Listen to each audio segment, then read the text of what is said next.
আসসালামু আলাইকুম। আজকের পর্বে আমি শেয়ার করব পুরান ঢাকার তেহারি বা হাজি বিরিয়ানি বলেন। তো আমি তেহারিটা রান্না করার জন্য কড়াই সরিষার তেল দিয়েছি, আর তেহারিতে আমি কিছু আলু দিব, এই জন্য আলুটা ভেজে নিলাম। আর তেল কিন্তু বেশ পরিমাণের দিয়েছি, তেলটা আমি একবারে বিরিয়ানিটা রান্না করব সেইভাবে। তো এখানে আমি হাফ কাপ পেঁয়াজ তেলের মধ্যে দিয়ে ভেজে নিলাম। আর এখানে আমি দিয়েছি কিছু গরম মশলা, ছোট এলাচ, দারচিনি, আর দিয়েছি তেজপাতা আর কয়েকটা লং, গোলমরিচ। তো তারপরে আমি পেঁয়াজটা একটু ভাজা হয়ে আসলে আমি তার মধ্যে দিয়ে দিলাম ছোট ছোট করে কেটে রাখা গরুর মাংস। তারপরে মাংসটা আমি 2 মিনিটের মতো তেলের মধ্যে একটু ভেজে নিয়েছি। তো তারপরে দিয়ে দিচ্ছি আদা রসুন বাটা, তারপরে ধনিয়া গুঁড়া দিয়ে দিলাম।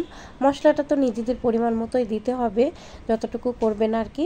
তারপরে দিয়ে দিচ্ছি এখানে জিরা গুঁড়া, আর দিয়ে দিচ্ছি হোমমেড গরম মশলা, বিরিয়ানির মশলা যেটা করেছি আর কি সেইটা। আর দিয়ে দিলাম এখানে শুকনা মরিচ অল্প পরিমাণের হাফ চামচ, আর দিয়ে দিচ্ছি স্বাদ মতো লবণ।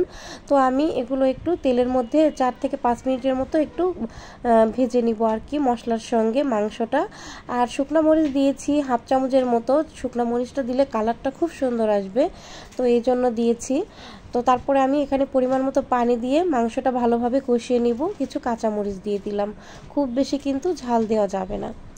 তো তারপর ঢাকনা দিয়ে ঢেকে আমি এটা অর্ধেক সেদ্ধ হয়ে আসলে আমি এখানে দিয়ে দিলাম যে আলুটা ভেজে রেখেছিলাম সেই আলুটা। তো দিয়ে এখন আমি ভালোভাবে মাংসটা কষিয়ে নিব। তো এই তো মাংসটা প্রায় কষানো হয়ে আসছে। আর একটা খেয়াল রাখতে হবে যেন মশলাটা পুড়ে না যায়, এদিকে খেয়াল রাখতে হবে, কিন্তু মশলাটা পুড়ে গেলে কিন্তু একদমই ভালো লাগবে না। আর আমি কোনো প্যাকেট মশলা দিই নাই, আমি একদম হোমমেড বাড়ির বিরিয়ানির মশলা যেটা করেছি সেটা দিয়েছি আর কি। তো এই তো খুব সুন্দরভাবে কিন্তু কষানো হয়ে যাচ্ছে, মাংসের উপরে তেলটা চলে আসছে। আর পুরান ঢাকার তেহারিতে কিন্তু সরিষার তেল ছাড়া একদমই ভালো লাগবে না খেতে। তো আমি এই জন্য কিন্তু পুরোটা সরিষার তেল দিয়ে রান্না করব। তো আমি মাংসটা রান্না হয়ে গেলে আমি মাংসগুলো উঠিয়ে নিচ্ছি। আর মশলা আর তেল যতটুকু কড়াইয়ে থাকবে তার মধ্যে আমি এই রাইসটা রান্না করে নিব। তো আমি রাইসটা একটু 20 মিনিট আগে পানি ঝরিয়ে রেখে দিয়েছিলাম। তো তারপরে এই তো রাইসটা দিয়ে চালগুলো দিয়ে দিলাম। এখন আমি ভালোভাবে এই চালগুলো ভেজে নিব মশলার মধ্যে আর তেলের মধ্যে। আমি কিন্তু কোনো তেলও দিই নাই আর মশলাও দিই নাই। আর তো তারপরে পরিমাণ মতো পানি দিয়ে দিলাম। আমি এখানে 2 পট চালে আমি দিয়েছি 4 পট পানি।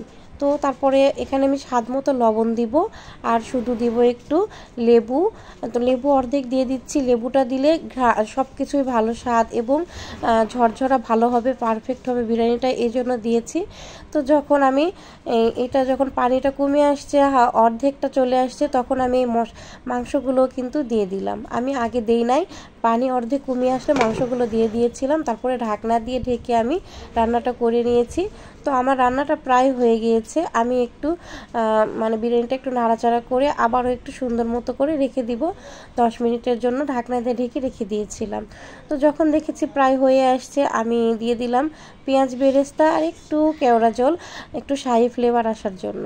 আমি কোনো ঘিও কিন্তু ব্যবহার করি নাই, সরিষার তেলের ফ্লেভারটা নেওয়ার জন্য আমি কোনো ঘি ব্যবহার করি নাই। তো খুব সুন্দর কিন্তু হয়েছে আমার এই তেহারিটা, খুবই মজার হয়েছিল। তো আর এই যে কেমন হয়েছে, ঝরঝরে হয়েছে কিন্তু একদম পারফেক্ট, খুব সুন্দর কালারটা কিন্তু খুব সুন্দর আসছে। আর আলুগুলো খুব মজার হয়েছিল। তো কেমন লাগলো কমেন্ট করে জানাবেন। রান্নাটা ভালো লাগলে লাইক কমেন্ট শেয়ার করবেন। একদম হোমমেড, কোনো বাহিরের মশলা ছাড়াই রান্নাটা করেছি। আল্লাহ হাফেজ, সবাই ভালো থাকবেন।